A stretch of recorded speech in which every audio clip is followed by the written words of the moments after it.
Those are approximate numbers. Wow. What I'm saying is like our Whoa. Whoa. Okay, I got some hints of this earlier when you were saying your inner cities and your suburbs, but now like holy shit. Okay, real quick, Nazi. What do you mean by 10% of our society commits 50% of crimes? I'm talking about the gang-ridden areas. No.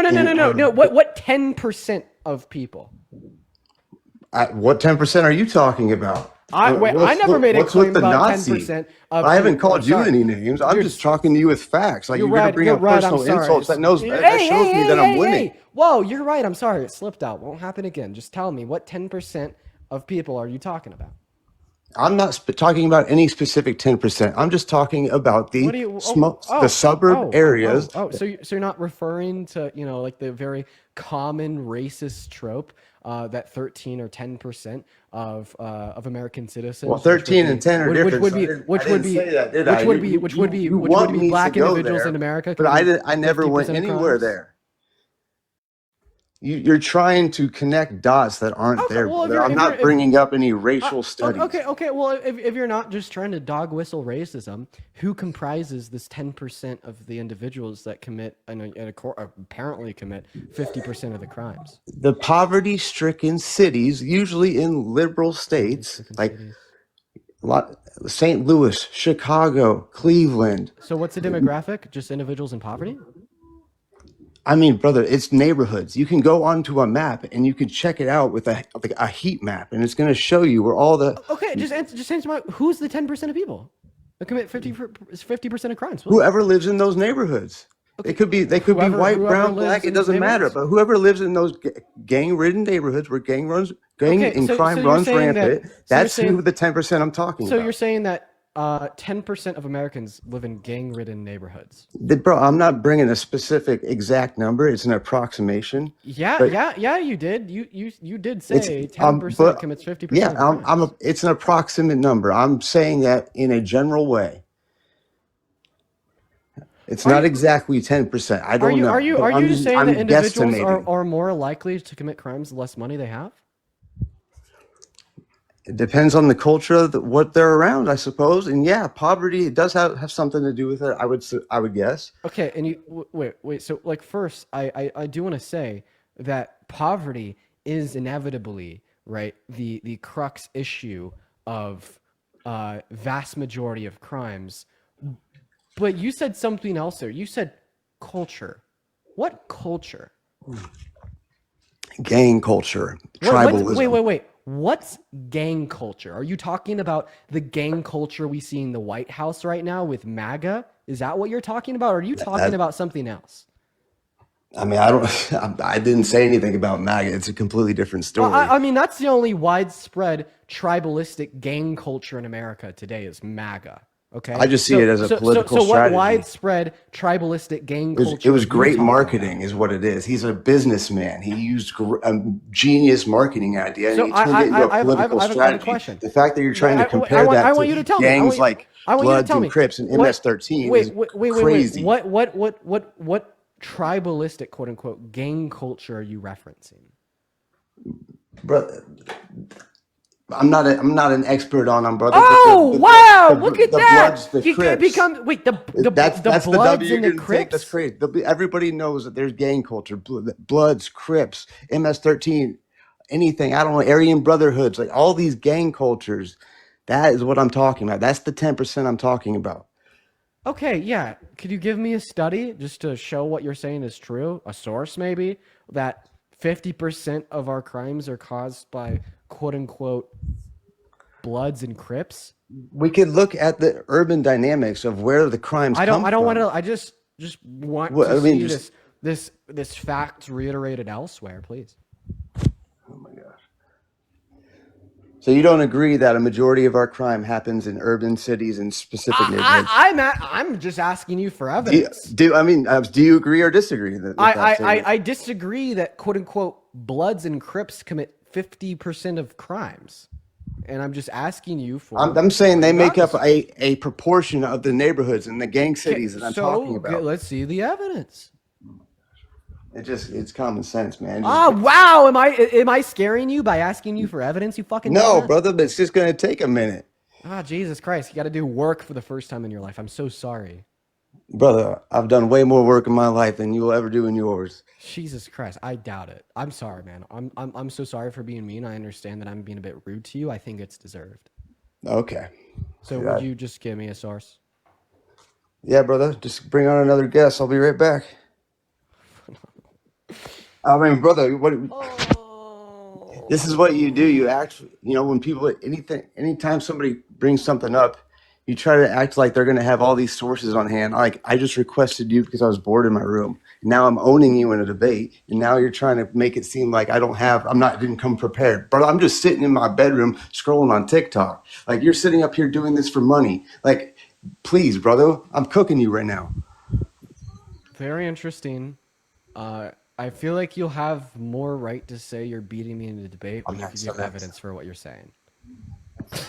Come on. Like 8,000 people watching. Zach, thank you so much for the $50 super chat over on YouTube. I appreciate you for the love, Zach. Let's see, like 500 W Zachs down below in that comment section. Zach says,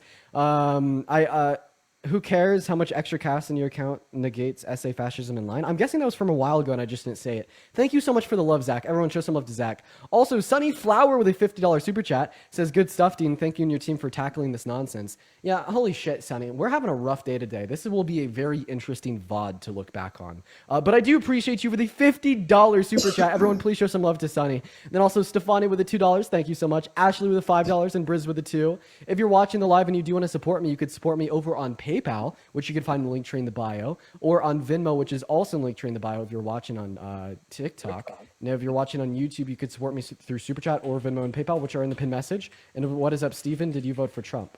Hey, what's going on, man? I did vote for Trump. And why is that? Thank you for the motorcycle. I appreciate that. I voted for Trump because I have no critical thinking skills, and I'm a dumbass. And, I thought it was logical. Get the hell out of here. Get the hell out of here. Beat it.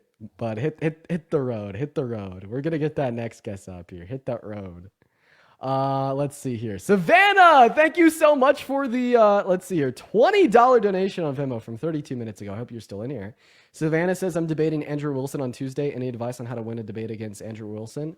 The best way to win a debate against Andrew Wilson is to not debate Andrew Wilson, because no matter, the argument that you give, you'll come out in a least happy mood than you had when you went into it, because of how absolutely insufferable communicating with a guy is. Michelle, thank you so much for the $50 donation over on Venmo. At least 500 W's for Michelle in that live comment section. Thank you so much. Michelle says, I love a good intelligent debate. Well, I appreciate you for the love, Michelle. I hope that you've been enjoying what we have to offer today. I don't think that we've had much in that context willing to offer, but I do appreciate you so much for the love, Michelle.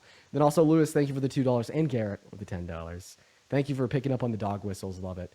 Dude, that guy is like fucking spewing KKK dog whistles. Literally, that's his argument is KKK dog whistles. What is going on in that financial guide? Did you vote for Trump? Yes, I did. And who should take your financial advice seriously? So I guess the reason for it is tax cuts. I'm big on crypto, so I knew Trump would, I thought that he would do better for the crypto market, and deregulation. And I'm also a fan of the idea behind Doge. Maybe not necessarily Elon running it. I don't know if he's the best person for the job, but I do like the concept of auditing the federal government and seeing where our tax money goes. Yeah, I conceptually agree. Me too. So yeah, I agree. Conceptually, so that was kind of my reasoning for it. To be honest, I'm not 100% happy with like everything that has been going on with the tariffs. I don't think that's necessarily good. But my main reason was I didn't want to pay more money in taxes. I'm more about individualism and like. I just want to say that you're big in the crypto space. Do you regret your vote for Trump? I don't know if I necessarily regret it, because on the flip side, I don't know how good the Kamala Harris administration would have been. Or can you name one large influencer in the crypto space that doesn't regret their vote for Trump? You know what I mean? I don't know. Dude. Everybody on crypto Twitter right now is missing Biden so very, very much. Yeah, that's the thing. I mean, it's interesting. I don't know. Like there was, I really don't know what's going to happen. It's an interesting time for sure. at the same time, both of them, that's the thing about Republicans and Democrats. Both of them historically have been very bad on spending. Like Biden raised the national deficit by $8 trillion. Trump was 7.8 trillion throughout his 4 years. False. Okay, what's the right number? Yeah, Donald Trump added 8.6 trill. He added 4.6 trill. Counting for COVID, Donald Trump added 4.8 trill. Biden and Harris added 2.2 trill. That's the debt they signed into law in accordance with the CRBF. Okay. I've seen a few different statistics on it. Some say that Joe Biden spent more. Some say that Trump spent more. Honestly, I haven't really seen any like nonpartisan or bipartisan source outside of the CRBF that indicate something other than what I just said. I look at Investopedia.com. If you check that out. I don't think that Investopedia has done any relevant studies on the debt the two presidencies signed into law. Okay. Okay, got it. Yeah. Well, yeah, I mean that's pretty much it. I did vote for Trump. Honestly, it's kind of weird because like I'm very economically conservative. I want to spend the least possible money, but like social issues and things like that, I really don't care about. But so that was just kind of my thoughts. I appreciate you for coming up, man. I do apologize for kicking you. I just got to address something. Alien Enemies Act just signed into law. Alien Enemies Act. Alien Enemies Act in 1798? What the fuck? The Alien Enemies Act explained. Let's read through what the Alien Enemies Act is real quick. So Donald Trump just invoked this. So the Alien Enemies Act of 1798 is a wartime authority that allows the president to detain or deport the natives and citizens of an enemy nation. Would this apply to like U.S. citizens? Oscar, thank you for the $4 on Venmo. The law permits the president to target these immigrants without a hearing based on their country of birth or citizenship? What the fuck? Although the law was enacted to prevent foreign espionage and sabotage in wartime, it can be and has been wielded against immigrants who have done nothing wrong. Oh. Under what conditions can the president invoke the Alien Enemies Act? The president may invoke the Alien Enemies Act in times of declared war or when a foreign government threatens or undertakes an invasion. The Constitution gives Congress, not the president, the power to declare war, so the president must wait for democratic... Okay, so our country hasn't declared war. So under what president is he invoking it? Is he invoking it under the president that other countries have undertaken an invasion into America?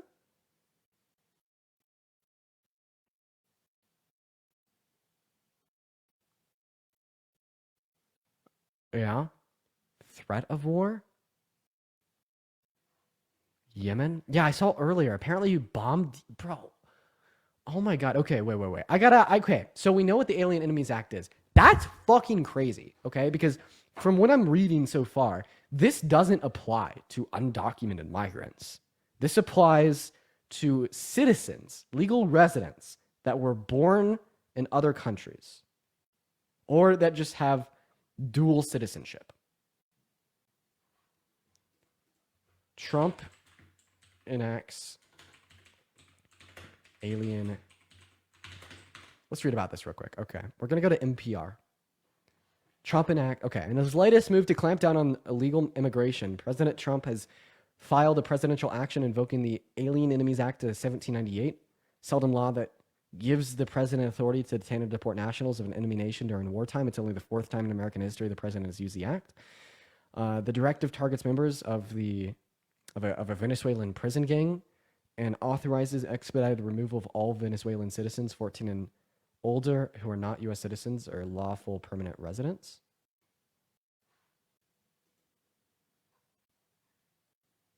From what I just read, I mean, I don't see anything that would make this specially pertain to undocumented migrants.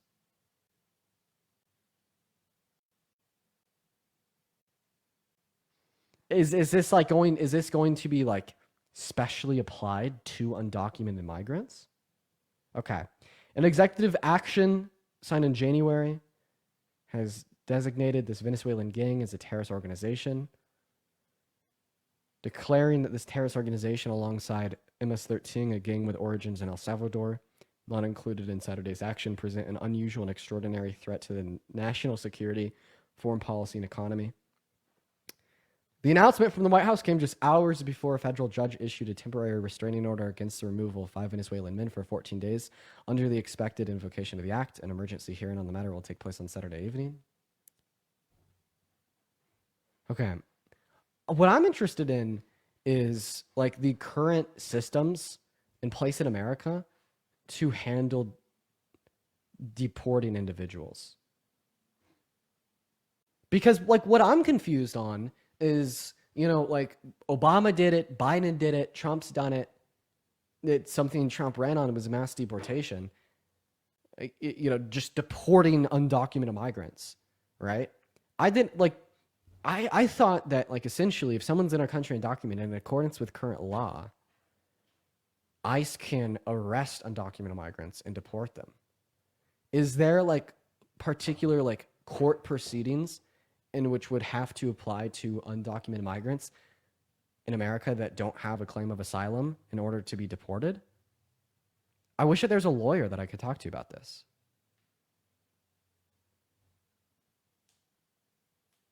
Because I'm confused. Like, what court proceedings, like as soon as Donald Trump was inaugurated into office, what do we have? Like 800 through 1,200 individuals deported per day. Like, it doesn't seem that those individuals received due process.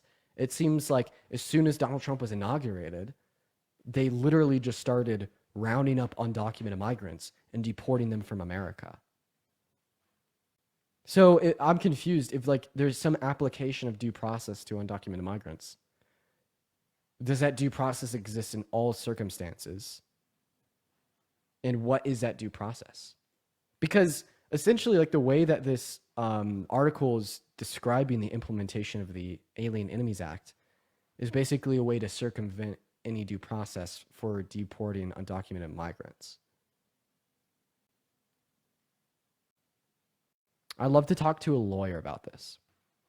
But yo, Waller, thank you so much for the $50 super chat over on YouTube.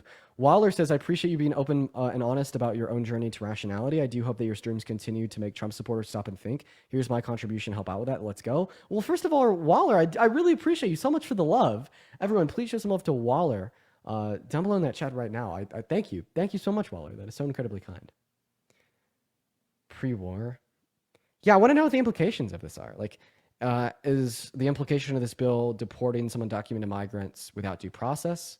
And if so, is that different from the prior deportations of undocumented migrants already under his term? I'm very curious. Look at the consequences after the last time it was invoked. Yeah, the last time this law was invoked was like, wasn't that like the internment camps for Japanese individuals during World War II?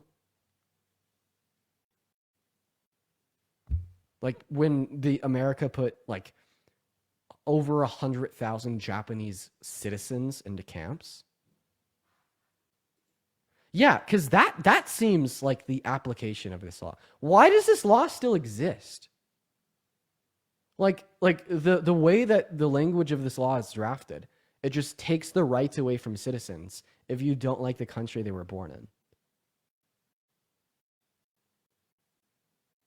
Like, that's insane. That's insane. That is really, really, really insane. And I'm just curious, under what pretense is the invocation of this law being used now? Picasso's a lawyer. Talk to him. Where's a lawyer? Yo, hey, if you're a lawyer watching on TikTok right now, and you know the answers to these questions, put a me in the chat. Okay, and don't troll. Because if you do troll, I'm gonna embarrass you. All right.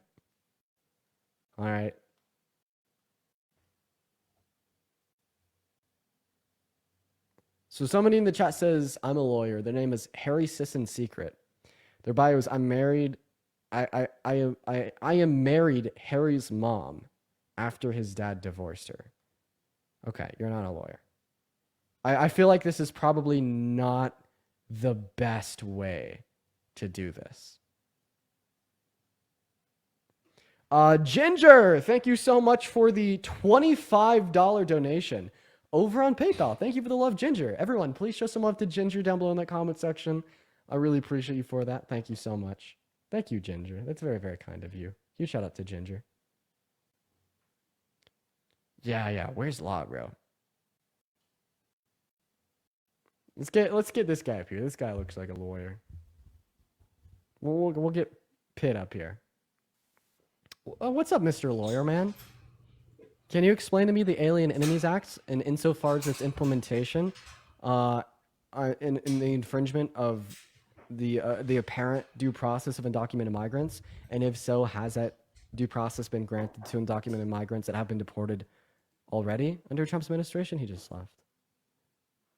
Is the Law of the Wild available? Yeah, whenever Law's out. You guys should send this live to Law. Talk to him real quick. All right. All right, maybe we'll just... All right, here's what we're going to do. We're going to continue with the debates for right now, but as soon as we could have, like, a lawyer join, that'd be nice. So please, like, share this live with any, like, TikTok lawyers that you know. Get them up in here. Because I want to ask him some questions. But we do need a lawyer. We need that lawyer, man. Gonna get that next guest up in here right now. View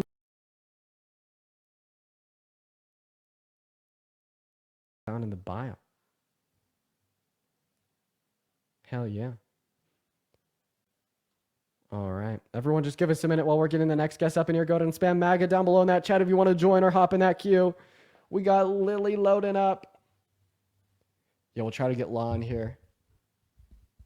Embers of Justice is a lawyer too. Okay, right now we're looking for Pisco, Embers of Justice, or Law of the Wild. Those are like the 3 named TikTok lawyers so far. Pisco, Justice, and Law of the Wild. Okay. Where are they at? Law by Mike, yeah. Attorney Martinez. We'll get somebody up in here. We're looking for a lawyer. I bet we could get one in here, not gonna lie. What's up? You vote for Trump? Oh, All right. Bro, ERRATA.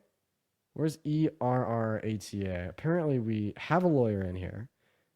ERRATA. Found him. Hello. Hi. Hi. Are you a lawyer? I am. Sick. I actually... Are you familiar with the Alien Enemies Act? I am from a matter of history, and I've been reading up on it. Okay. My question is, if you don't know the answer, that's fine. I understand that, there's specific lawyers for different things. From what I'm reading about its invocation now is just to take due process away from undocumented migrants who he wants to deport. So for like a typical deportation of an undocumented migrant, does that undocumented migrant get due process? Yes, there is a deportation hearing. Okay. And has that deportation hearing been granted to like the undocumented migrants already deported under his term? Theoretically, we don't know. Oh, and is Donald Trump implementing this law to kind of get around the deportation hearing? Exactly. Okay. And what do you know what the deportation hearing involves, or is that something that you haven't worked with prior? I do know a little bit. So what the hearing is it's a pro forma hearing, and basically it's meant to identify whether or not there is status or not. If there is not status, a person can present an argument that they should otherwise still not be. If a person has no status, that they can still sort of throw themselves on the mercy of the judge, and some judges will sort of delay the deportation. But but in the first Trump administration, that almost never happened. In the Biden administration, judges did exercise a little bit more discretion. Okay, and that discretion would involve if like the undocumented migrant is seeking like any type of either temporary residency or permanent residency, and if they are, they can delay the deportation. Yeah, or whether there is, or whether or not, for example, they have a basis for like an asylum claim. Right. Exactly. Okay, so they basically the deportation hearing, first evaluates if this undocumented migrant has an asylum claim. If so, they then process the undocumented migrant to be a documented asylum seeker. If they don't have an asylum claim, they then evaluate if a stay should be granted because that undocumented migrant is in the process of seeking either temporary or permanent residency. Well, or perhaps they're a victim of domestic abuse, or perhaps there's misidentification. Okay, or like other types of humanitarian concerns that don't classify as an asylum claim, but would still like fall under that bubble of if we were to deport this individual, circumstances would be significantly worse because of a claim such as DV, etc. Yes. Okay, so I think so basically, a non-asylum asylum claim. Okay, all right. Hey, and then the implementation of this law is like no deportation hearing for any of these undocumented migrants. We get to say that they're deported without said hearing. Well, the scary part of this, of course, is that it's possible that the other countries will say enough of this crap. We're not going to accept people back without some sort of due process that correctly identifies these folks as residents of or citizens of Venezuela. Oh, okay. And so at that point, just like in Nazi Germany, it's possible that when they tried to deport the travelers, there was nobody who would take them, and that's how the concentration camps began. Jesus Christ. So if they can't, so just to clarify, if they can't be deported to Venezuela, you're saying that this law could like legitimize putting them in a camp. Yes, and the scary, conspiracy-minded persons among us might realize that that's a way to get undocumented labor without paying them, and therefore shore up the labor shortages in the agricultural realm. What was Trump's involvement? Didn't Trump have some involvement with like Guantanamo Bay earlier this year? Yeah, he wanted to use Guantanamo Bay as a detainment facility for people who were exceptionally dangerous, but they didn't do any vetting to make sure that those people were exceptionally dangerous. I mean, wouldn't they be clarified as exceptionally dangerous under like the Alien Enemies Act? Well, his idea was that these would be people who had been convicted of crimes, but there were people who were sent to Guantanamo Bay that were not criminals. The interesting thing about this, though, is that Guantanamo Bay doesn't have the capacity for very many people, so therefore it wasn't suited particularly well for mass detainment. Okay, all right. Well, what the fuck? Somebody in my chat just said some crazy shit. Okay, so yeah, it's like people suspected of committing crimes sent to Guantanamo Bay without due process. And the Alien Enemies Act could like further, abate and provide more legal reasoning behind the subjection to a camp or deportation and the lack of good reason or proper due process. Right, and then there's the piece though that we haven't been fully exploring yet, and is that they've been scaling up the ability of ICE to detain these folks through the private prison industry. Wait, can you repeat that? I'm so sorry. They've been scaling up the ability of ICE to detain people through the private prison industry. Oh, okay. So when you said they've been scaling up that ability, does that mean that ICE is detaining people from the private prison industry? Like they're getting undocumented migrants from private prisons and detaining them? No, they've been building camps. Oh, okay. So ICE is building camps under the guise of private prison industry to detain undocumented migrants. Yes. Okay, Jesus Christ, man. See, this is why conversations like this with people that I don't disagree with can be like very, very valuable sometimes, because this explains a lot more to me than I knew previously, and it looks like this is already happening in Texas. Well, hey, I appreciate you so much for coming up on the live and kind of filling me in a little bit more. I'm sure that you also taught a couple people watching some things, and I appreciate it. It's my pleasure. I'll drop down. Have a good one. Mm-hmm. All right. Well, for everybody watching, I'm probably gonna confer with like a handful of other people. Then I will probably make a video about this, kind of going over its implications. One thing I actually do want to check. What are like the oh fuck! I just dropped my charger. Oh my god. God, you know those MagSafe chargers on the damn on the damn Apple fucking what you call it, laptops? It just fell out of the laptop as I was moving it and hit my big toe. Oh, ow, that shit hurt, man. That shit hurt bad. All right, guys. I actually want to see what have the TikTok news people been saying about this. Okay, I know Aaron Parnas has already covered it. We're gonna go ahead and get an evaluation of what the TikTok news people are saying about this. I just already know Aaron Parnas has already posted about it, so let's go and see what he has to say. We're having a little special moment on live, because we want to evaluate this. Some major breaking news right now. Donald Trump has officially invoked the Alien Enemies Act of 1798, marking only the 4th time in recent American history that this wartime authority was ever invoked by a president of the United States.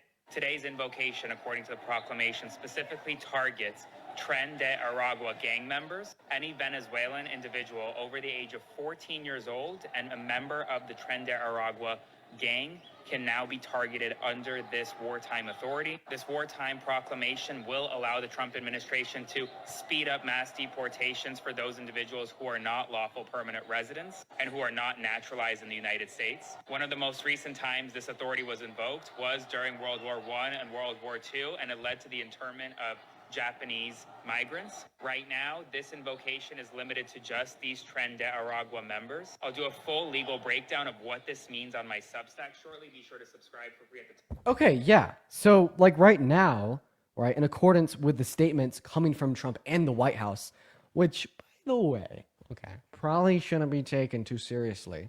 Right now, the invocation of this act is seemingly, according to Trump's White House, being used to speed up the deportations of individuals belonging to a Venezuelan gang. I think like the really negative implications of this is setting a precedent that you can ethically and legally strip people from due process. Okay, I don't care that he's saying this will only target members of a gang. Okay, even members of a gang,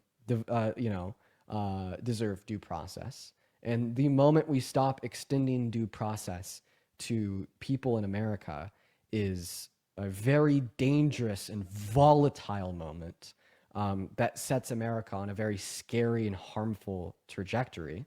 Okay. And then B, the possible other uses that the usage of this act can lead to. I would say that we'll probably see a lot of media backlash and conversation of the invocation of this act when Donald Trump inevitably deploys its usage outside of Venezuelan gang members. And I think that's coming. I think that's very obviously coming. I think what Donald Trump could end up doing, now, of course, this is mere speculation, so that's why I say could end up doing, is trying to make this law applicable to essentially all undocumented migrants in America.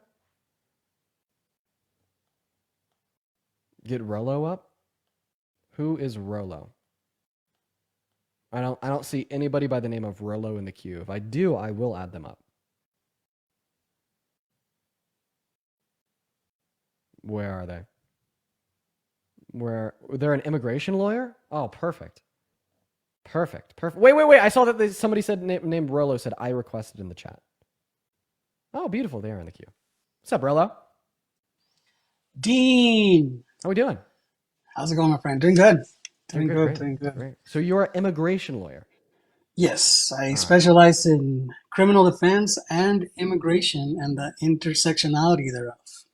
That's fun stuff. Exactly what those are the exact qualifications that I feel like I, as well as everybody else watching, would like to see and the next guest on the stream. So you are in the right place at the right time. We appreciate you for being here. Give us your your synopsis, your breakdown on Donald Trump's enactment of the Alien Enemies Act. Yeah, this is horrible. This is worst case scenario that could happen, for people here in the U.S. Right? If you remember the Alien Enemies Act of 1798, this is what they used for the Japanese internment camps. This is what gave them the authority to gather up people who looked Japanese, not necessarily that they were enemy combatants or that they were here undocumented or anything, but people who were here that were citizens of the US got their properties confiscated and they were gathered and put up in concentration camps. That's where they got the authority, and that is still good law. So what Trump is trying to do here is, or what he's going to try to do is to invoke that same act to come after immigrants. Now, supposedly he's starting with Venezuelans from the Tren de Aragua. But my question is, how the heck are he supposed to know whether you're part of the Tren de Aragua or not? So this is going to expand to anyone who is suspected of that and who is from Venezuela, right? So it's going to include people who are here seeking asylum. And as you well know, asylum. That's a good point. Yeah. I didn't even think about that. Yeah, this is going to expand to asylum seekers who came here lawfully or in between ports of entry. You can still come in and claim asylum. They have put up their I-589s, which is the application for asylum. They have applied for the EADs or employment authorization cards. So, and they have gotten like their social security numbers, and they're here waiting for their due process or waiting for their hearings to come up, right? Yeah. So they've done everything the right way. Now, with this invocation of the Alien Enemies Act, it gives the president the authority to skip due process, claiming that they are enemy combatants, right? And by claiming that they're enemy combatants, now they can limit all forms of due process, take them away from their hearings coming up. This could be like mothers, it could be fathers, it could be like kids, 14 years of older. I mean, what the heck, right? And then they can be arrested, detained indefinitely, and then, deported without due process. And this is just the beginning, because next is going to be like the Mara Salvatrucha, which would encompass people from El Salvador, Guatemala, Nicaragua, where they're kind of like, thriving, right? And if I'm from Guatemala, which I'm from Guatemala City, then if someone says that I am part of the Mara Salvatrucha, are they going to detain me too, even though I am a citizen? Does that make sense? Because historically, it doesn't matter whether you're here legally or not. Yeah. The way that they have implemented this is for anyone who looks a certain way. And we can see that in the case of the Japanese internment camps.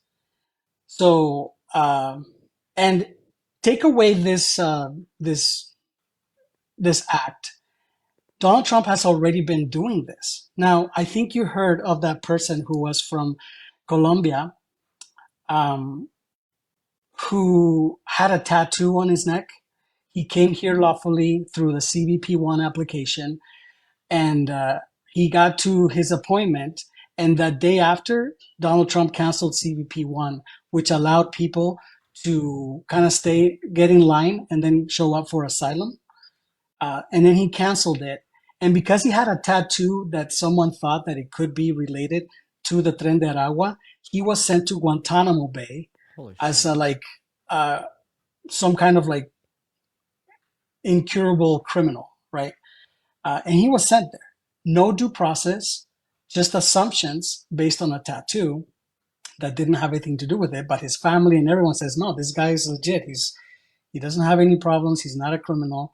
But he was in Guantanamo Bay, right? So there's already extremely crazy violations of due process to immigrants as it is right now, that invoking this act is only going to exacerbate that. let me give you an example of how he's doing this. The previous attorney mentioned, she alluded to expedited removals, where people are getting their due process rights basically taken away through the expedited removal process. Now, before Trump, you were subject to expedited removal, meaning that you can just be taken into custody and removed from the country without the ability to see a judge, an immigration judge, if you had been here for 14 days or less and within 100 air miles of the border. Those were if they caught you within that time frame and that space in that within those miles, then they can just grab you and then, deport you without due process, without having to see a judge. Once you were past 100 miles or over the 15 days, like 2 weeks, now you had the opportunity to go see a judge before being removed. And this is an immigration judge. Now, what Trump did is he came in and said, okay, expedited removals are now different. And through an executive order, he said, anyone who's been here for 2 years or less and anywhere in the United States is now subject to expedited removals. Now, this includes people who presented themselves at the border. They have all their information. They filed their I-589s, like I explained, right? That's the application for asylum. And they've been going to their courts. They just haven't reached the 2-year mark. Now, if they catch you, even if you have your work permit, even if you did everything 100% according to the law, you are still subject to an expedited removal, and they can deprive you of seeing an immigration judge. Where removal to where? So when it means subject to removal is their home countries. Oh my right? God! So this is worse than remain in Mexico. This isn't just saying that asylum seekers have to wait outside of America and Mexico while their claim for asylum is processed. This is sending asylum seekers back to where they're seeking asylum from. Yeah, they're basically canceling their right to due process seeking asylum in the U.S.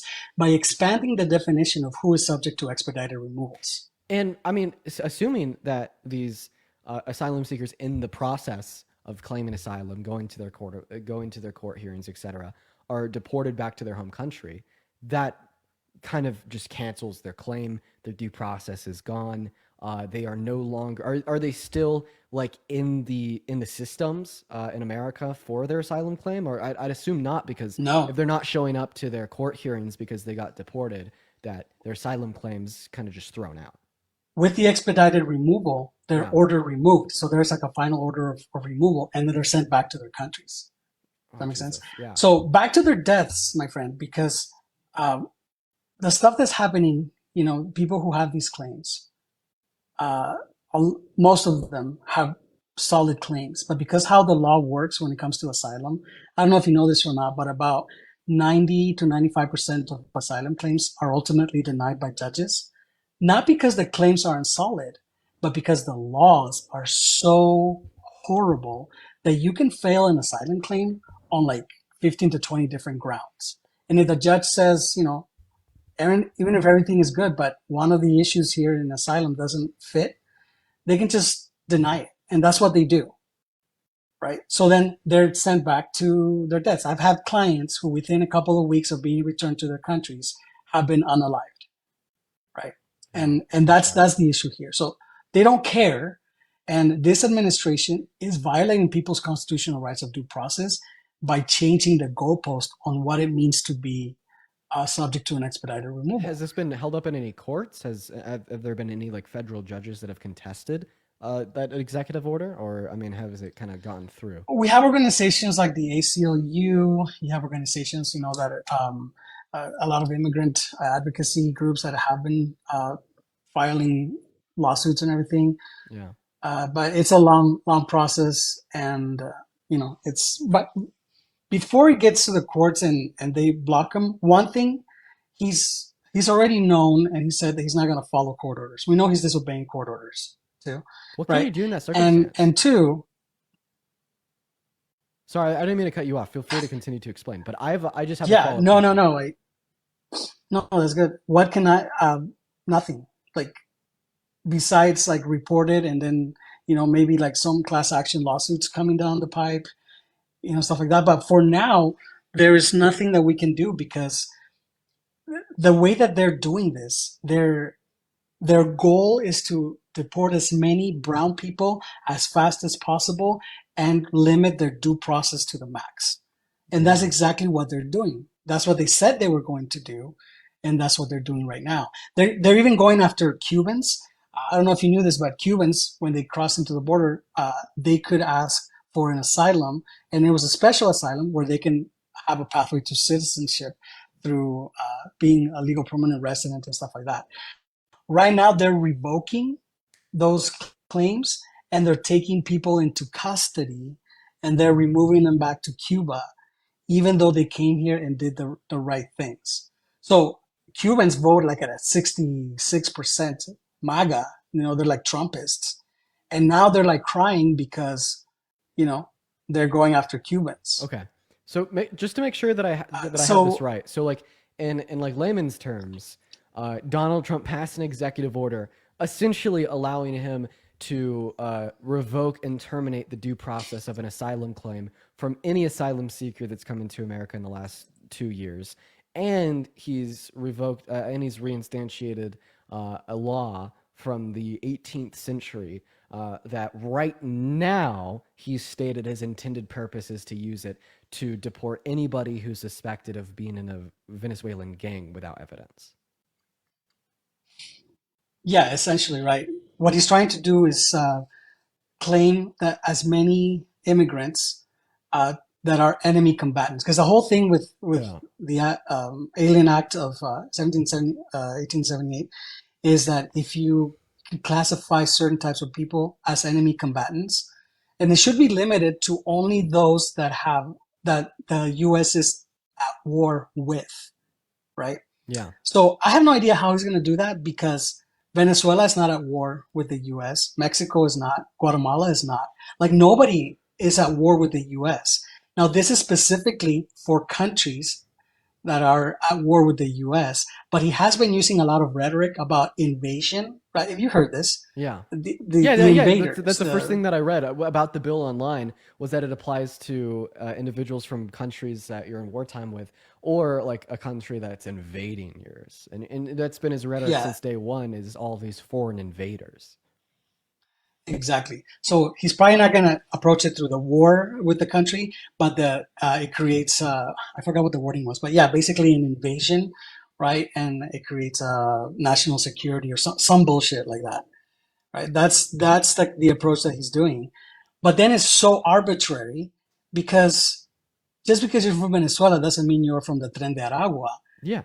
But people here say, oh, he's Venezuelan. He committed some petty crime. Oh, he must be from the Tren de Aragua. Why? Right. Because of how they cut their hair, because how they dress, because of a tattoo they might have, but there is no like allegations or factual evidence that leads someone to think that they belong to that gang. Mm-hmm. So now it's just a matter of interpretation based on the person who arrests them. Without due process. So it totally takes away due process. Yeah, so no due process for anybody who's suspected of being in a Venezuelan gang, and the revocation of due process for any asylum seeker in the last 2 years.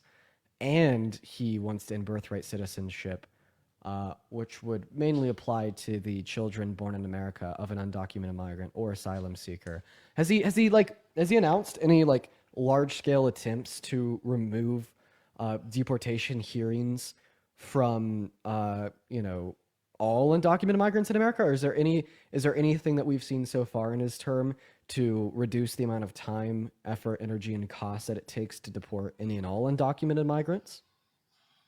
Well, we know that he fired about 27 immigration judges.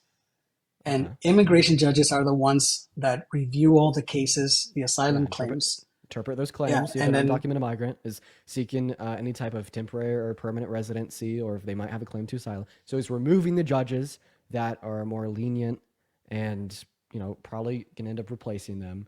And do you think that it's possible that he will extend this alien invader, whatever the fuck it's called, act to more migrants in America, not just Oh yeah, members yeah, yeah. I suspected of being mean, a part of a Venezuelan gang. yeah, exactly. So, like I mentioned, if he starts with the Tren de Aragua, it's just rhetoric, right? Yeah. Because uh, you saw what happened in Aurora, Colorado, and they attributed that to the Tren de Aragua. But the mayor came out and says nothing happened. There was no Tren de Aragua members who did anything, right? Yeah, yeah, yeah. So that's kind of like his little horse right now. But what's to stop him from like the cartels, right? And now you have all Mexicans that could be suspected of being members of the cartels. Yeah. They could expand to that, right? Now you can say, and he's already declared them T organizations. So, T organizations, Mexico, Mexicans. Now we have we have millions and millions of Mexicans who are here, both legally and undocumented, right? And then we have like the Mara Salvatrucha or Barro 18, from Central America. I'm from Guatemala. So that could be expanded to that. And just anyone who they deem a national security, which is so ambiguous. So this is just the beginning. And I hope that I'm thinking there's going to be an immediate challenge to this. Hopefully the ACLU is already on this, and like other organizations pushing back on his definition of what he's trying to do right now with the Tren de Aragua, which I've never heard of the Tren de Aragua until the Aurora thing, right? So I don't even think it's such a big deal. Some other people might disagree with me, but I don't think it's enough to say that this is a national security problem or that we're being invaded, by Venezuelans, specifically from El Tren de Aragua. All the Venezuelans that I know have no ties to El Tren de Aragua, and they're just fleeing political persecution. Yeah. Yeah, okay. Well, Rillo, I appreciate you coming up on the live and sharing your insight with us. I am infinitely more educated on the implementation of this act alongside other actions that Donald Trump has taken in his presidency that I was even unaware of. Just seriously, by like a 20-minute conversation with you and a 10-minute conversation with a lawyer prior. So I appreciate you so much for coming up here and educating literally every single one of us. I think. Listen, what I do, just real quickly, what I do is I educate people about immigration. Yeah. So the asylum process, the claims, all the misinformation, I dedicate a lot of my time, more than I should sometimes, according to my wife, to help people learn about immigration and fight the misinformation out there. So do you do that on live? Yeah, I go into lives all the time. I try to do my own lives, but I jump around quite a bit. A lot of people know me here. We're all big fans of you. So well, I actually I would maybe like one of these nights, I'd love to go live on like a backup account of mine and have a conversation with you, because there's actually like a lot of questions that I have about the processes of migration. And like, sure, maybe like this live isn't the best because I want to get back to debating some Trump supporters, but on like maybe like one of these nights this week, I would love to go live with you. Like first I was going to propose like an offline conversation, but like why restrict an audience? Like we should do it like on live if you have time on my backup account. Yeah, dude, I would love to do that because there's really good information. You can ask me anything and we'll educate everyone, Yeah, I have so many questions, like about like the legal processes of migration, like because I'm not gonna lie, I don't really know what the legal processes of migration are. All that I know is that they take a long time and they could be expensive for a lot.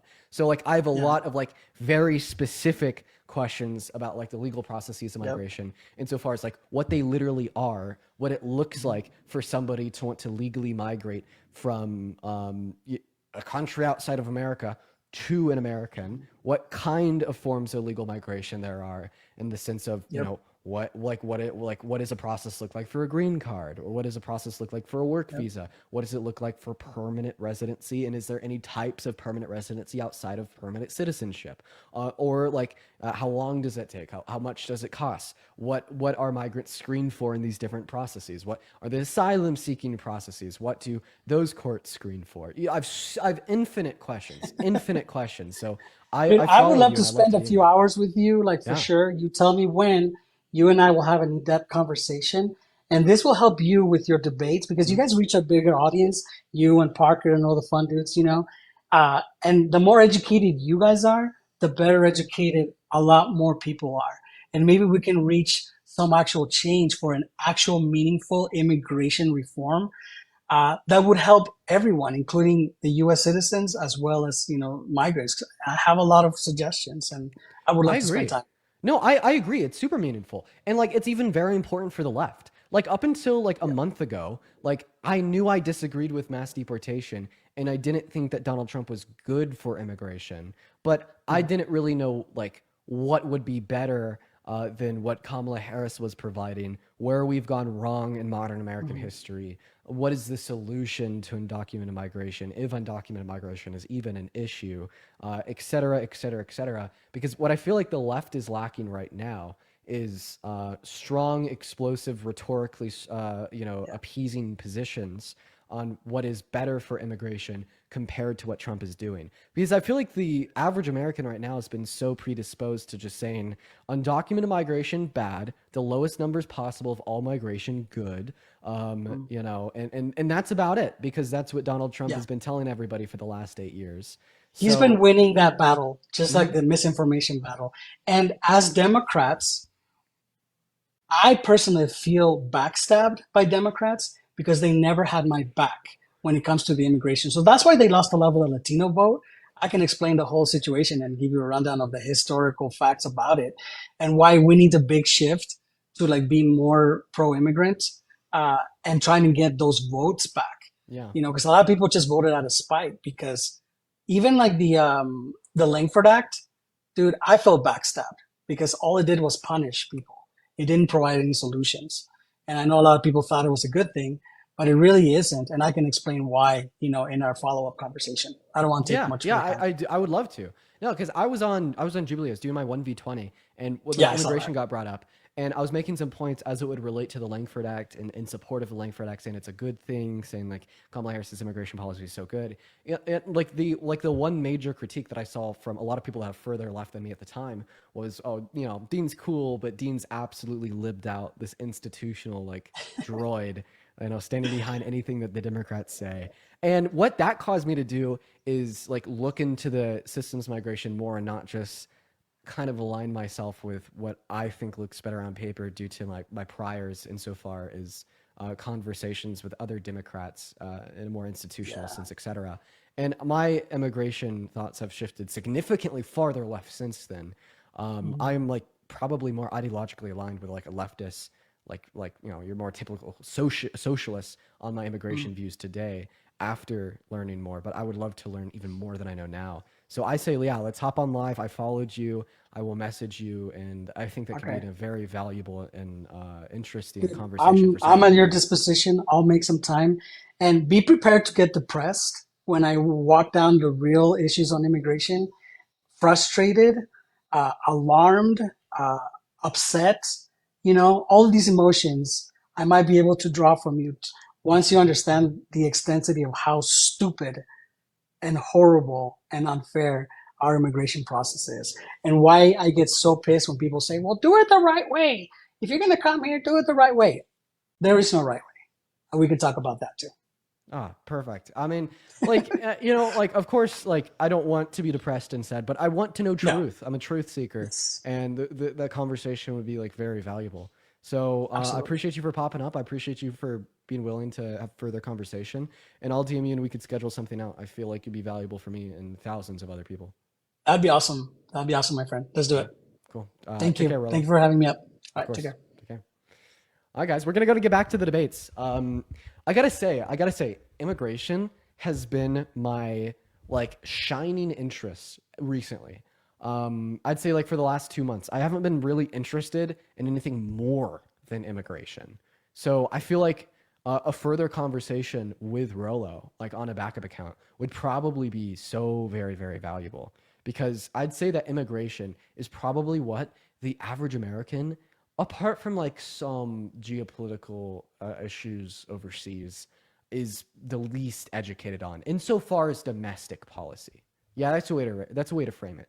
Insofar as domestic policy, the average American is least educated on immigration policy. So we'll do that. That'll be good for me. That'll be good for a lot of you guys. Everybody will enjoy that. We're going to go ahead and hop back into the debates. So to shift back over there. If you're watching the live and you voted for Trump, go ahead and hop in that queue for me. We'll get you up here for some conversations. I have about like another 30 minutes on live. I have honestly spent like a good amount of time like researching that Alien Enemies Act, talking to those two lawyers, which I don't regret. That was very valuable. And so we don't have too much time left for debates, but we have time left nonetheless. So let's go and get that next guest up in the box. If you're in that queue, make sure that means that you voted for Trump. You know, you weren't coming up to like talk to Rolo, talk more about immigration if you're a liberal. If you're a liberal, head out of that queue just for now and only stay in that queue if you voted for Trump. So let's go and get that next guest mug up here. For the 6.5 thousand people watching on TikTok and the 2,000 people watching on YouTube, make sure they were double tapping. Show some love. What's going on, Mug? Did you vote for Trump? No, really. I did not vote for Trump. Based? Okay. We're going to go get that next guest up here, though, because we are just looking to debate some Trump supporters. So everybody do just kind of give us one moment here. What's going on, Paul? Did you vote for Trump? Yeah. You did? What time is it? What? Okay, dude, that's like a billion things going on. I'm not going to lie. We just kicked them. Yo, Viviana, thank you so much for the $10 over on YouTube Super Chat. Saying thank you so much for pausing the debates to talk about the Alien Enemies Act. It means a lot as a Mexican immigrant. I would love to see the video of you talking to Rilla later. Yeah, if you're interested in the VOD, guys, the VOD stays on my YouTube account forever. This is the like 28th episode, I think. Just go to the lives page on my YouTube account. You could watch this VOD. Ryan, what's up? Did you vote for Trump? What up, brother? I'm back. I got my studies. You kind of booted me before I could give it on to you, but I got the studies. I was right back within 2 minutes. I don't remember you. What was your claim that you needed studies for? Brother, I'm the one talking about the urban cities have the 10% of crime, or 10% of the population does 50% of the crime. And I talked about gang culture. Come on, brother. Okay, listen. Yeah, we're just going to cut to the chase. So the only time I ever hear the claim that 10% of the population commits 50% of the crime is as it relates to Black Americans. The only time I've ever heard that claim is instantiating that 13% of our population, Black Americans, commit 50% of the crime. So there's a couple things to go over here first. Well, hold on, because I'm not citing that study that says 13%. I said a general 10% number, and what I'm talking about is the neighborhoods that are filled with crime. I'm not talking about a specific race. I'm not talking about anything like that. I'm talking about there are densely packed neighborhoods where the pockets of crime happen, and they skew the numbers. But so when you're trying to say undocumented immigrants don't commit as much crime as the average American, it's the numbers that come from those very bad neighborhoods that skew those numbers. So there's a nuance to that study that in that claim that you're trying to make, that undocumented immigrants are less likely to commit a crime than the average American, because that's not the average Americans that are being represented by that number. Okay, so I think you're just trying. Okay, so here's what I'm getting from you. You are trying to argue that I believe in an even distribution of crime amongst all income brackets. I don't believe that. I think that violent crime in general, is a product of poverty. And the more impoverished an individual is, the higher of a disposition they are to commit crime.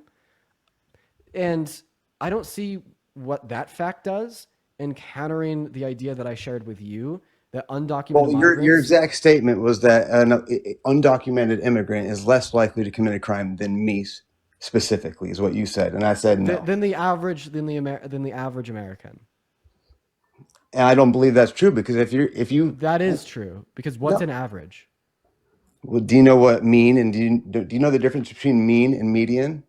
Mean and median. Last time I took a stats class was in high school. I bet I could figure it out. I mean, it's basically when the 3 to 5% of addresses are committing over 50% of the crime. Average? What? Isn't it like the mean the average? Yes, and a median. Yeah. And then the median is just like the middle. The middle, yes. And so if we're talking look at me, I'm shining. Yes, you are.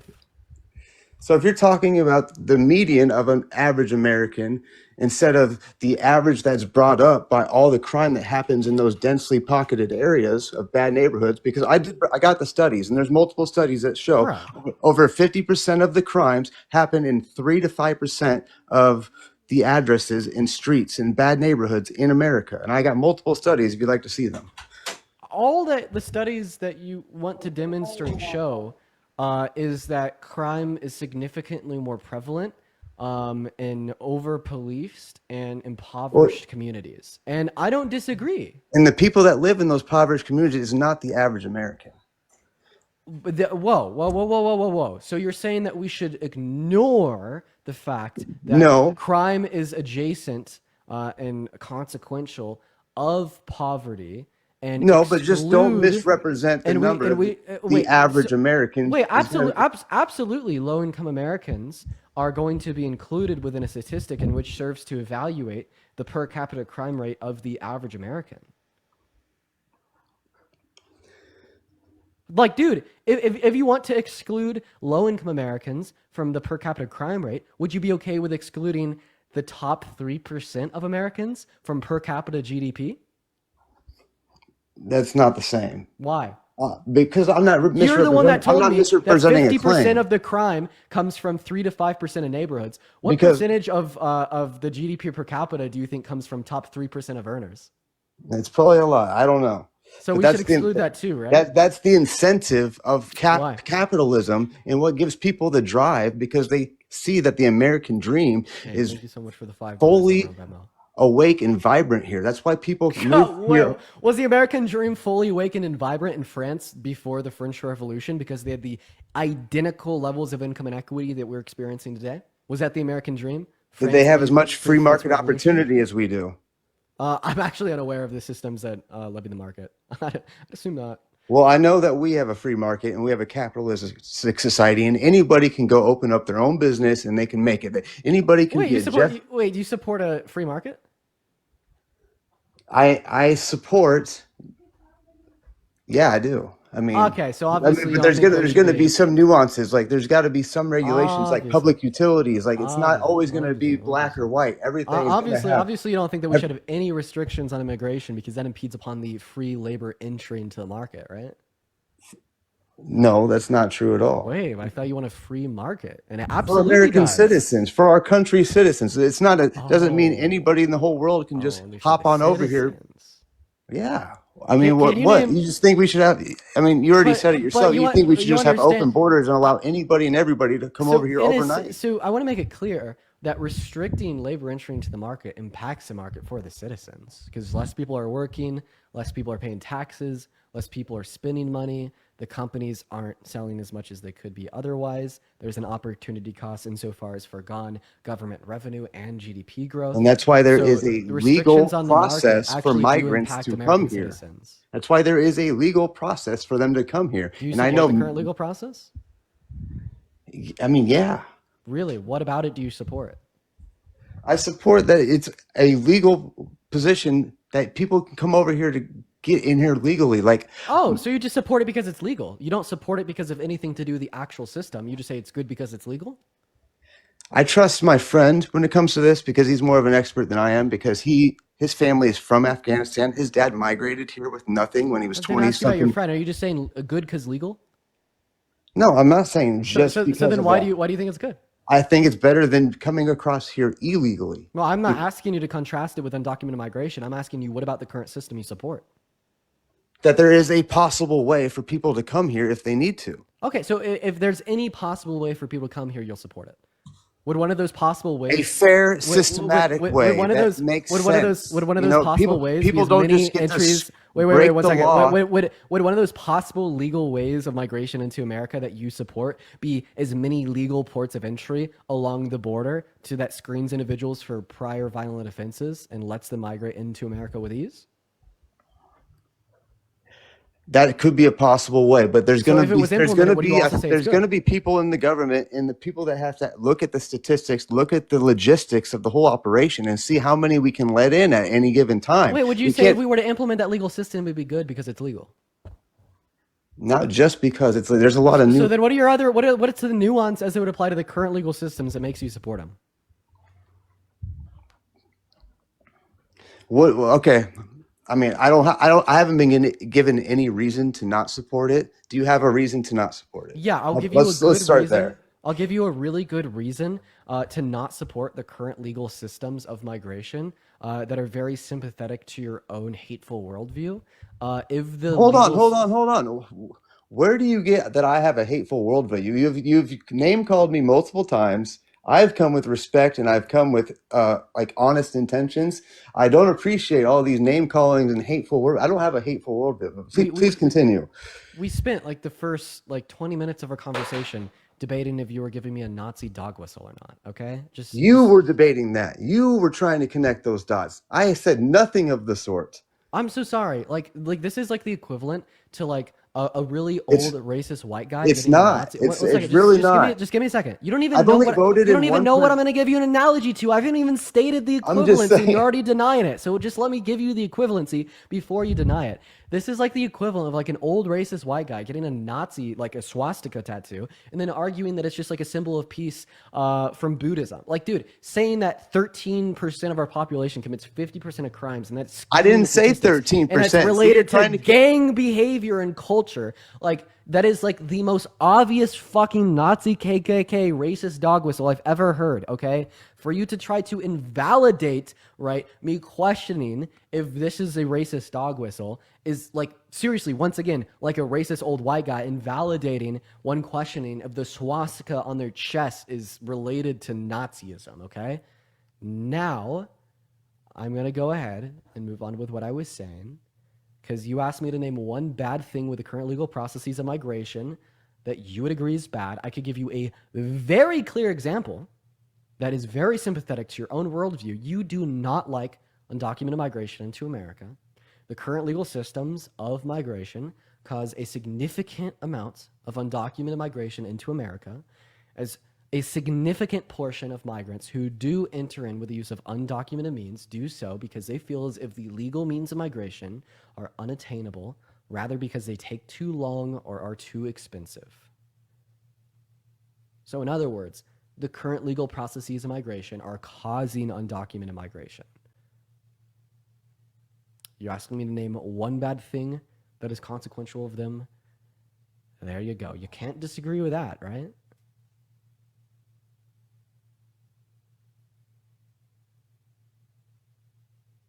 You're gonna mute now, Mr. Ryan. I didn't even mute the guy. He muted himself. I swear, I didn't mute the guest. I would tell you if I did. Somebody in the chat says, I'm so acid debates. Bro, what? I'm cooking. I'll admit when I'm not cooking. Okay. But right now, I happen to be cooking. Lilac, thank you for the $2 over on YouTube Super Chat. You're back, Ryan. Yeah, I guess I'm back. There you go. So I gave you the issue with the current legal processes of migration. They cause undocumented entry. Yes. Okay. So America is the golden ticket of the world. It is the Willy Wonka. This is the land of the free, the greatest country. I'd rather live in Denmark. Why do so many people want to move here then? Well, why does everybody in the world want to freaking move here? I know a lot of people that don't want to move here right now. I hear you. Everybody in the world. Most people. When I've traveled internationally, I've talked to people, and people just think the world of us. They think we are the greatest country in the world. We are the inspiration. We have. Yeah. Yeah. I mean. Yeah. I don't think so. And so, like, why should anybody that wants to I have a question. Here, did you talk to these people in the last 4 years? No, but no. What was that? I mean, Trump was president 9 years ago. Did you precisely talk to these people from other countries in between 2017 and 2020? Is that when you talked to them? That's when you did your surveys, Mr. Science Professional, sir? Yeah, you're fucking capping. Stop the cap. What did I cap about? Please. Yeah, you're like, I've specifically done interviews and analytical studies and tests on. I never said other that. Countries what do you talk? I said I talked to people in other countries when I went on. It was 2016 when I went to Tokyo. Oh, great! When Obama was president. Sounds good. Okay. What I'm saying is, it doesn't change the fact who's president. We are still the greatest country. We've been the greatest country for many decades. It doesn't change the fact. Do you think we're the greatest country when Bush was president? We're the greatest country when Obama was president. When Trump was president, it doesn't matter. I have a question. What metric are you using to dictate greatest country? I mean, we have the most opportunity. Most opportunity? to What metric are you move using? from one class to the other. Actually false. Actually, no. Analytically wrong. Do you know what we call opportunity to move between classes in economics? Do you know what it's called? Oh my gosh. Okay. It's called economic mobility. Okay, and yes, Nordic countries have higher levels of economic mobility than we do because they have greater social safety nets for members of the low class, making economic mobility quite easier. You know, like that's something that we could objectively measure and is objectively measured. Just look up comparison of countries by economic mobility. America does not have the most economic mobility out of any country on earth. And economic mobility, once again, is just the standard economic measure for one's ability to scale between sure classes. I mean, we have the best media, we have the best innovations, we have the best athletes. I mean, it's just like we are just the creme de la creme of a country, what it's supposed to be. Okay, well, first of all, saying that you have the best media is going to be subjective to you. Like obviously, like movies and movies. Yeah, like Hollywood. Like, yes. Well, I mean, it's likely that you just enjoy American-made movies. Yeah, maybe I'm biased. Just you know, I'll admit I probably have some bias in me. That's okay, because you're from America, and I'm sure that there's a bunch of other people that are not American that don't enjoy American movies more than non-American movies. It's going to be very subjective to your preferences. No. But is your standard that tells you that America is the greatest country on earth just because you don't think any other country makes better movies? Really? So like if like there's like that wasn't my first claim. If there's like a nuke dropped on Hollywood, America would no longer be the greatest country on earth? Nope. That was just one of many things that I stated. Well, what are the other things? It's a collective. It's how much. What are the other things? It's the ability to be a person like Jeff Bezos, where you can just open up your damn business and in 10 years be the richest person in the world, like Elon Musk. You're just redescribing economic mobility. Other countries have more. Okay, maybe some countries have more. I don't know, but I know we are great at it. Wait, actually, let's go on Google. Economic mobility by country. Enter. Okay. Global Social Mobility Index. Social mobility by country 2025 by World Population Review. Let's take a look. Yeah, so according to your statement, Canada is a better country than America because they have slightly more social economic mobility than America. Norway is a significantly better country. Sweden's a significantly better country. Finland's a significantly better country. Iceland is even a better country. Germany is a better country. Netherlands is a better country. Belgium is a better country. France is a better country. Going off one study, is a better not country. every. Austria is a better country. Australia is also a better country. So is New Zealand, also a better country. Why are they a better country? Because it's easier to like scale and like your income brackets. It's easier to make money and move throughout social income classes in every country that I just named outside of America. Okay. Well, do they have the strongest military in the world by far? No. That's something America has. So is that the reason why America is the greatest country? It's all of it. It's all of it together is what I'm trying to tell you. It's a melting pot of many great things that America has. Wait. If you think that America is great because it's a melting pot, how come you don't support less restrictive immigration policies to allow it to be a larger melting pot? Because if that's what makes America great, shouldn't we want as many migrants as possible to come in here? I am all for a legal way of entry of getting into this country. No, don't cap. I gave you my proposed form of legal migration, and you were like, "That's bullshit." What? Don't cap. I told you my eudaimonic best possible version. I agreed with you, and I said, yeah, that's fine as long as we have a checked flow and we have people making sure we have the infrastructure and we have the resources to take these people on in a slowly checked way. I just don't. If I were to become president tomorrow and I were to say we are to open as many legal ports of entry into America right now that just screens people to see if they have prior violent offenses. If they do, don't let them in. If they don't, let them in. As well as let's offer mass amnesty to all undocumented migrants that have not committed violent crimes for a very quick pathway to residency and citizenship that are already in America. You'd be okay with that? No. Why? I mean... I thought you supported the legal ways. Well, the people that are here should not just get a massive amnesty already. Dude, they get to go to the line and they get to get checked in and they get to get actually it's not a guarantee though. They're not going to guarantee anything. Actually, Because there are metrics and logistics. That is kind of what I'm proposing. A way to citizenship or residency, where you just get screened to see if you have a prior violent offense.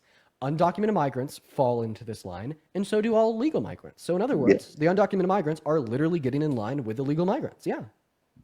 All right. I mean, I'm for meeting in the middle on something like that, but there's got to be a system. There's got to be. It can't just be a free for all with people, employing the cartel to ship them over the border and females getting sexually assaulted along the way, and then certain substances coming into our country that are killing young Americans. Like, that is what I'm not okay with. Boo. Okay, well, first of all, we can't talk about that because because TikTok restricts us using those words. Yeah. What percent? Okay, first of all, let's call women, not females. Secondarily, what percentage of those DRU fill in the blank, you know what I mean, are brought into America by citizens?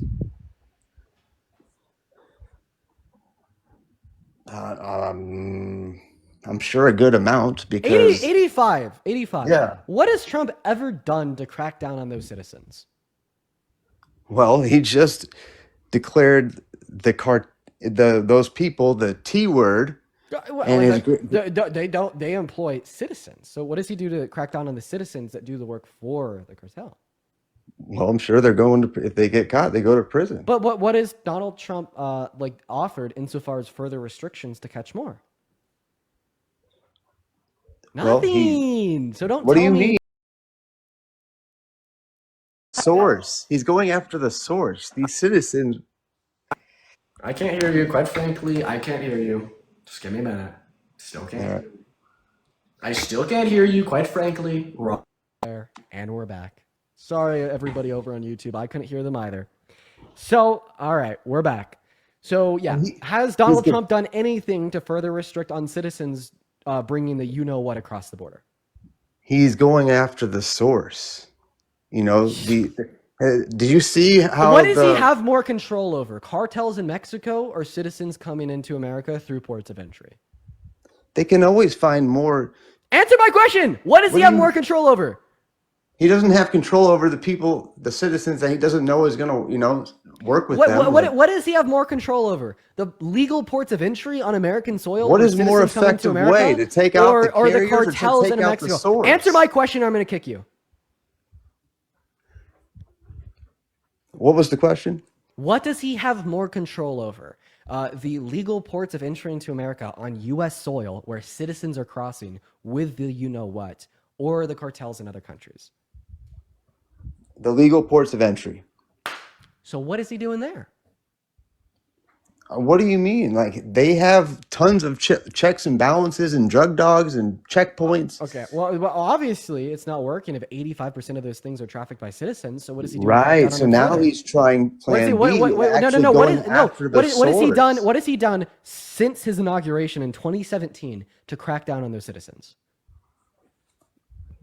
Well, the citizens will always change. Like, there's going to be a new citizen. It's either you can name something he's done, or you say he hasn't done anything. Which one is it?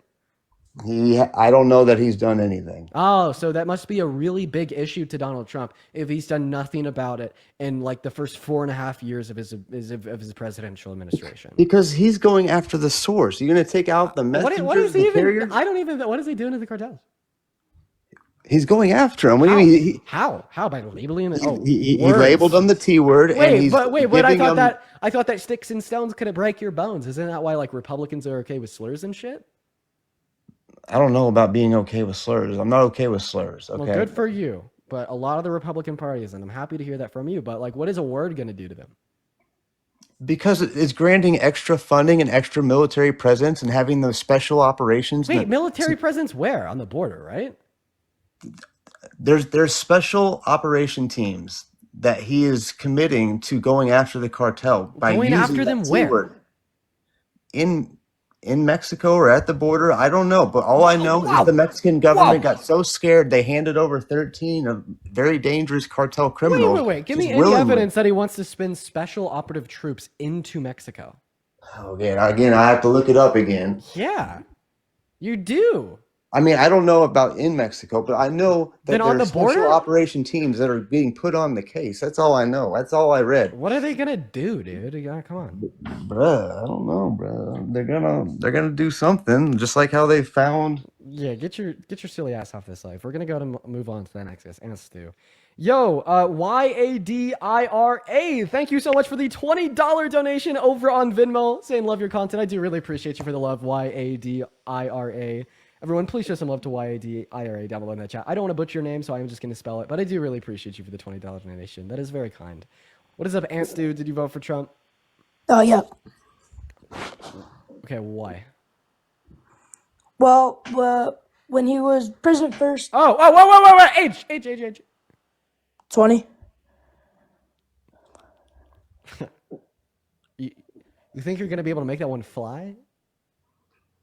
Do I need to say my whole birthday? Dude, you got some moxie, kid. I'll give you that. I don't think it's going to work, though. So you want me to tell you or not? I mean. Yeah, sure. When were you born? March 6, 2005.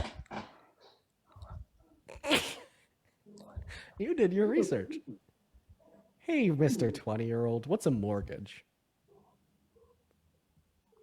What was it? Sorry, you cut out?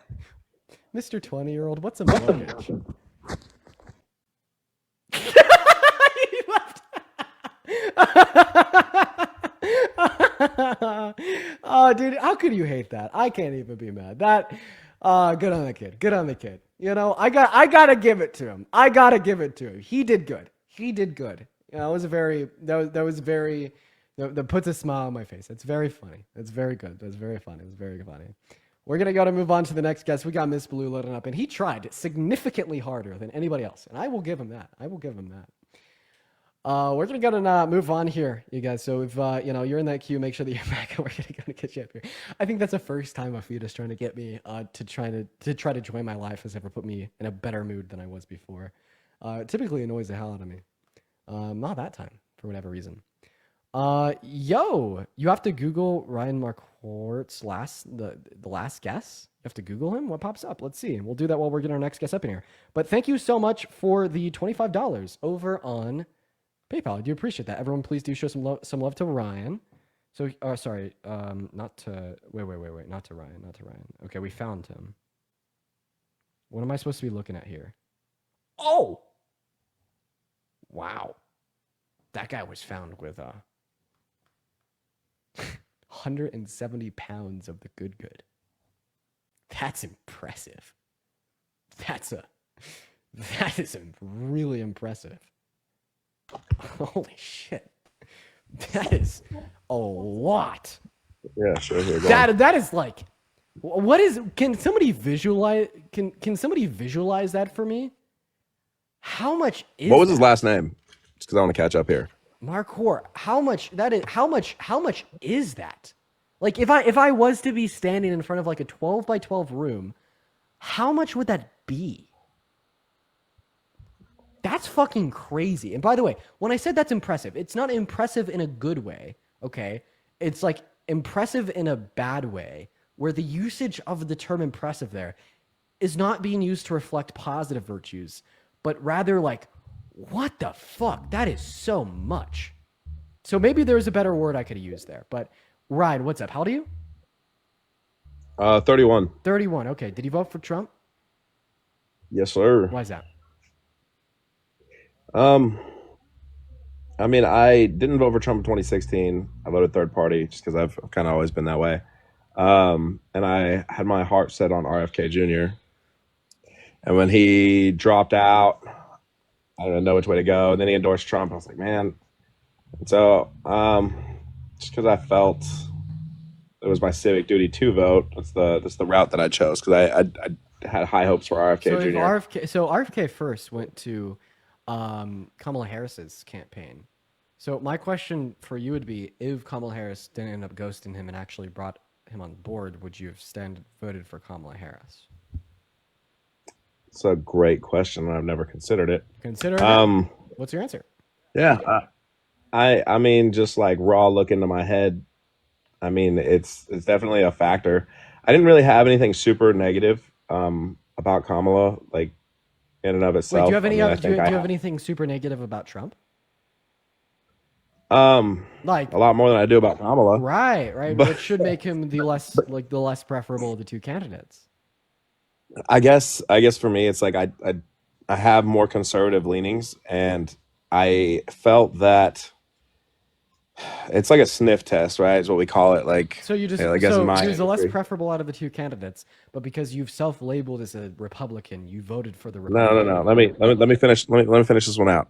Okay. I went to these less preferable. My disdain for Trump is more. It's less policy related and more personal. You know what I mean? Like, I just don't think he's a very good person in general. So why did you vote for him? Because you said RFK endorsement, but if RFK endorsed Kamala Harris, The RFK endorsement was definitely like a big factor. Well, if RFK endorsed Harris, yes or no, would you vote for Harris? It's hard. I think that it definitely would have. It would have been a real possibility. Well, we're not discussing possibility because remember. Well, I can't answer a hypothetical. I can't answer a hypothetical. It's a hypothetical in retrospect, though. Like in retrospect, if RFK would have endorsed Kamala Harris, would you have voted for her, given all else equal? I would say that if I had the knowledge that I had today in terms of how Trump's first 100 days would go, I would say probably. Okay. So then you seriously just voted on the basis of an endorsement from RFK? Not solely. I don't think that you should vote on the basis of an endorsement. It's not all of it. Okay, so do you just kind of regret voting for Trump in general then, since he's been pretty authoritarian since his inauguration? It's tough. It's tough to say. There's definitely regret there. For sure. I don't know because without the knowledge of what exactly Kamala's first 100 days would be, I don't know if there's 100%. I starkly regret this, but for sure, I definitely regret it.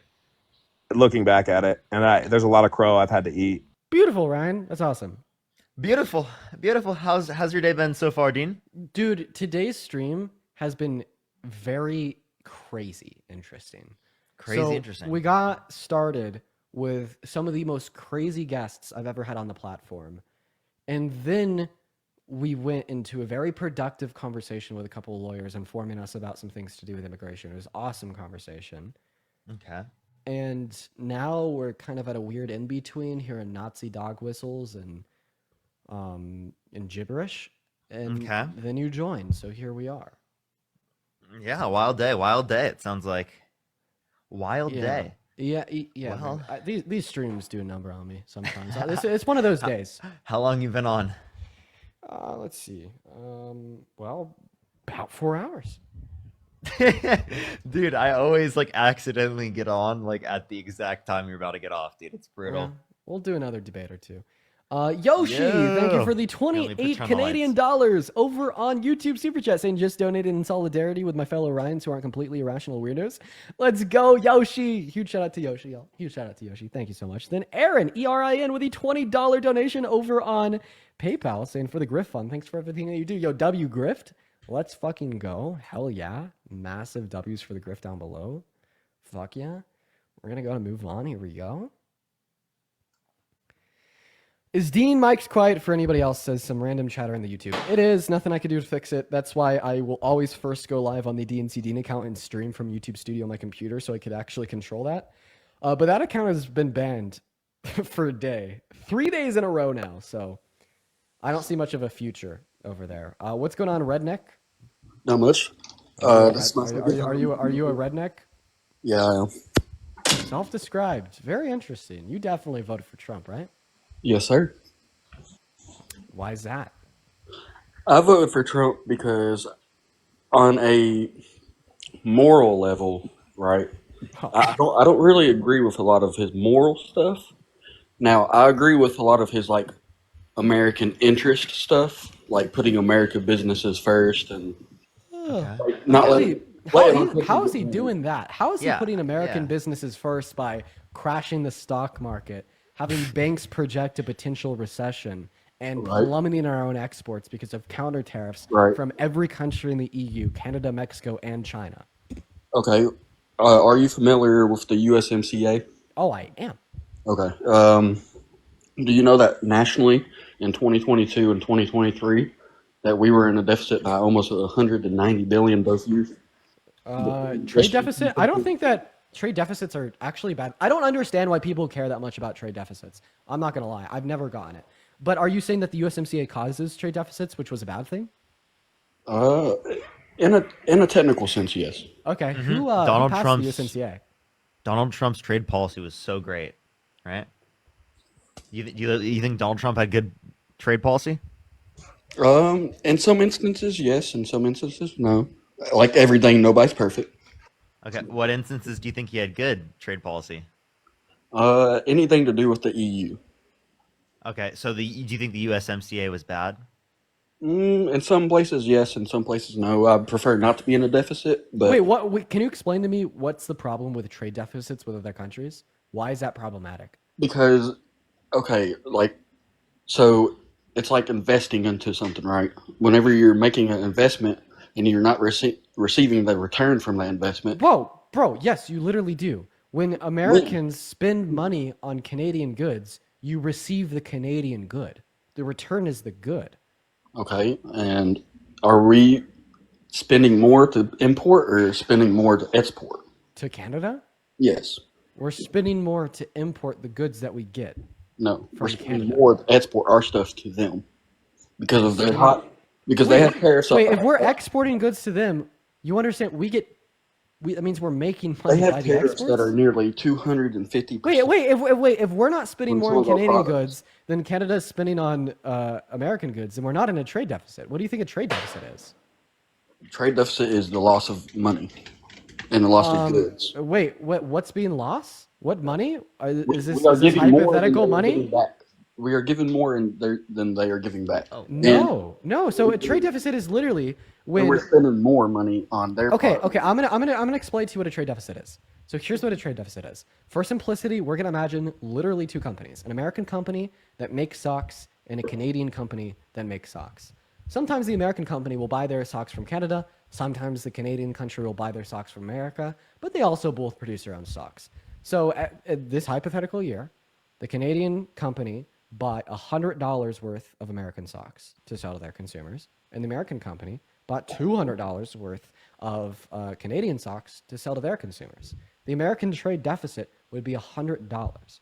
What that deficit represents is the difference between the amount of money that we spent on importing the Canadian good compared to what Canada spent on importing the American good. And I'm not convinced that that is a problem. How is it not a problem? Because what are the negative repercussions? That's just the free market, and it demonstrates that we have more of a need for Canadian socks than they have a need for American socks. Okay. And that $100 that could be spent elsewhere, say on funding our own creators of socks and employing smaller businesses. But it's less efficient. It's literally less efficient to do so. Literally. Right. Also, like if you're also penalizing businesses for having better products, and you're actually incentivizing there to be less competition. So if you prefer less competition and like American huge large corporations controlling even more than they do, right, then you're gonna support that policy. Isn't this literally just like economic DEI? But isn't this what the problem is, though? What I'm trying to say is, why are we looking for American companies? Yeah, technically, if you think about it that way. Economic DEI. Why do you support DEI? I thought that you guys hated DEI. Listen real quick. So it's a bad thing when it's about minority communities in America, but it's a good thing when it's about the American million. That's actually an interesting point, Dean. Yeah. Like literally though, like you guys are so keen on advocating for DEI as soon as it, is gonna be on your position.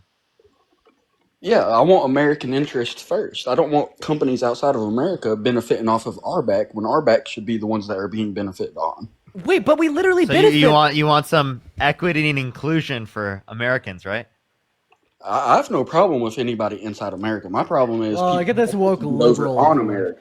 But you understand that we literally get a benefit from the money we're spending on Canadian goods.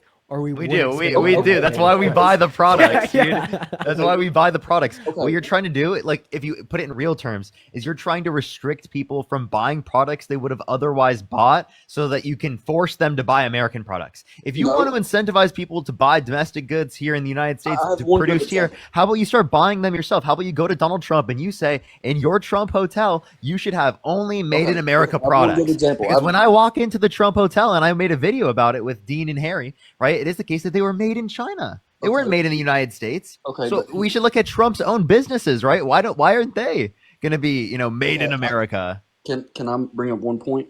Do you know when the largest boom to the American economy largest boom was? But a boom in what sense? In Are we what talking sense? about Yeah, like real GDP? Like what time frame too? GDP and economic growth. Okay, GDP boom in what time frame?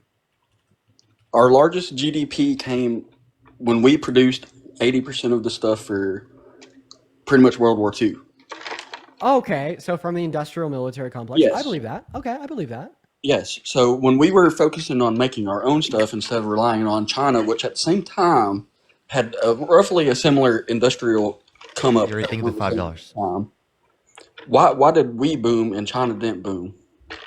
Because China was World still War II? importing all their stuff and all that stuff, and We boomed from World War II because we had we produced all of our own stuff. we had every man, woman, and child over 14 making bombs and guns. That's why. We produced all of our own stuff too around that time. Look at our import. Yeah, made a bunch of bombs, guns, and weapons. Do and it you was think all like a world subsidized war by is the happening right American now? I'm government. confused. It is. If you don't believe a world war right now is happening between Russia and You think World War III is happening right now already? I believe it is. We're in the early stages of it. Okay, so no, it's already happened, or we're in the early stages It's before already it happens? happening, but we're in the early You already stages. think the $5. So Donald Trump it's is already starting happening. World War So just to clarify, we're currently in World War III under Donald Trump's presidency. Just to clarify, it we're started in under World War Biden. III under Donald Trump's presidency, according to the guest on the live. No. Now watch him back off from that claim as soon as he No. realizes that was No, the listen. implication of what he No, said. that's not the implication of what I said, because You World idiot. War II started in 1938, right? But America didn't get involved until 1939. 1939, and then No, it started in 1938. It was 1939 with. This is an objective measure on when the declaration of war came from No, the it American began when- Congress. it The began way declaration of war for American And then- 2. From American 2? What the fuck? No, American listen. too. Yeah, it was America. 1941 because of Pearl Harbor. No. December 7th, 1941. If y'all would just listen. Yeah, I am. World War II started when Germany invaded Austria in 1938. And then they moved on to Poland in 1939, early 1940s. Yeah. Russia. Yeah, 1939 is the beginning of World War II. Okay. That's at least how I learned it growing up. Okay. Would you blame the president of America in 1938 for being inactive and not saying, hey, Hitler's doing bad things? I actually do think Yeah. that is gonna fall culpable to the that's the same president thing that's and the same people of thing that America. Biden did See, without thank you so much for stopping the Putin. galaxy. He was the one who actually called out Putin. Trump is the one that bent the knee to Putin. What are you talking Yeah, about? wait, no, if Trump we was wanna- saying Putin Trump is bent the right. knee to Trump Putin, had his but- operatives like Charlie Kirk saying Putin was right. Yeah, Okay. we also just keep in mind if we want to make an equivalence between the major parties in America today compared to the parties that existed in America pre our involvement in World War II, where some I people take were it- I take it we with just y'all- one second the isolationist individuals that wanted to be involved in World War II to protect humanitarian rights. The Democrats would have been the people that wanted to join the UK and Russia on the European front to fight Germany. Meanwhile, the Republicans would be the ones that wanted to be non-involved. The Democrats were the ones that wanted to fund Ukraine, give them money and weapons, and support them in their effort against Russia. Meanwhile, the Republicans have been the ones saying, stop all funding, stop all involvement, America first, Ukraine never. Okay, so y'all Wait. I have a question. Ash, did you vote for Donald Trump? Of course, but y'all ain't gonna let me talk because I've already been on here. Yay. Wait, you said Putin was right in the comment section. Do you actually Putin cares genuinely about his believe people. Putin was right? Yeah, absolutely. If Putin cares about his people, how come he doesn't want them to have the best leader? Why does he always let people go over there when y'all trying to Can you answer my question? Because he literally kills the political opponents that run against him in the election. Yeah, just like Biden tries to do to his political opponents. Ash, I have a question. Who would you rather be? Wait, I have a question. Who would you rather be president of the United States, Joe Biden or Vladimir Putin? Putin, because we live in Putin. democracy. Joe Biden's been lying since 1984. Wait. Joe Biden's a liar. Wait. Shut the fuck up. Stop talking to me like that. Who the fuck you talking to, bro? Both of you. Disrespectful motherfucker. Clarifying that both you Ashbash and you Redneck, fitting name, would prefer Putin to be president over Joe Biden. Dude, yes. When's the Tenfold. last time you saw Putin fall? I mean, Dude, they're just straight pro Russia, pro Wait, Putin now. Hey. Redneck, you this just way, asked bro. me when is the last time I've seen Putin fall down the stairs? When is the last time you saw Joe Biden invade another country, kill their men, kill their women, kill their children, and try to claim the land because he thinks he has a genuine claim to it being his? Obama was drone striking schools. Oh my Wasn't he vice president when Obama was drone striking schools? Jesus fucking Christ. Was he not vice president when Obama was drone striking schools? I would disagree with absolutely any fucking drone strike of any fucking school. Okay, but just to clarify, you think that Donald Trump, sorry, not Donald Trump, you think that Biden is just as culpable for human rights violations under the guise of claiming other land as your own and ethnically cleansing those on said land compared to Putin? Yes. So what foreign country did Biden invade and try to claim as his own land? Do you not remember how Libya played out? So Libya is a part of America?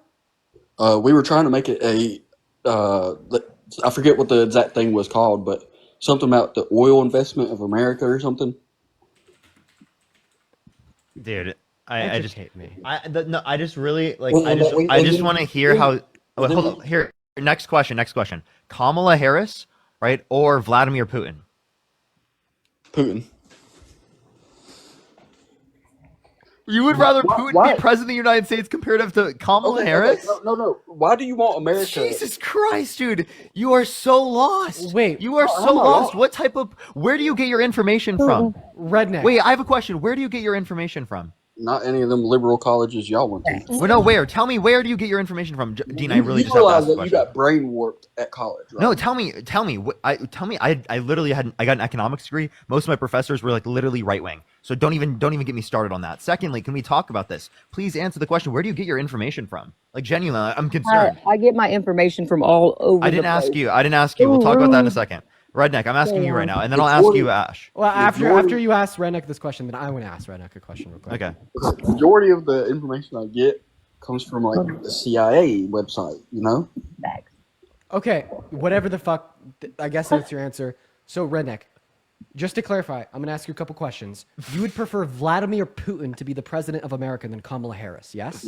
Yes. Kamala Harris would tank our economy and put us into a greater depression than what was it in the 20s. Okay, one question. What? One question. Name one of Kamala Harris's economic policies. Well, giving people $25,000 to buy homes and shit. Where's this money come from? How are you getting the money? What type of form is the money coming in? Just let me play this out real quick. Name one of Kamala Harris's economic policies that would send America into a depression. Continuing to globalize our economy. So like what policy? What policy? Bad? What policy in globalization? What policy that globalizes our economy? Globalization is a bad thing. What policy led to globalization? All these free trade agreements that we enter in. Free trade. So you want to limit free trade? What happened to capitalism? I have a question. Would you prefer Vladimir Putin over Donald Trump? Because during Donald Trump's first term, he brokered the USMCA, which